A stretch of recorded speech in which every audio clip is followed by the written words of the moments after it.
ای بابا یه نوع جوکر آوریم اینجا که دهنشون سرویس کنیم، یه میزنیم دوتا میزنیم نمیخوره، میزنیم و بومش میکنیم زمین. آره دیگه.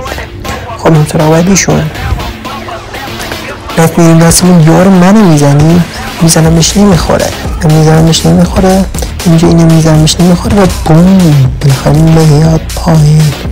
خب رفتیم سراغ بعدیشون. من اینجا وایستادم گفتم نکن کنن 3 نفر بودن، خودم یکیشون هم 2 نفر بودن.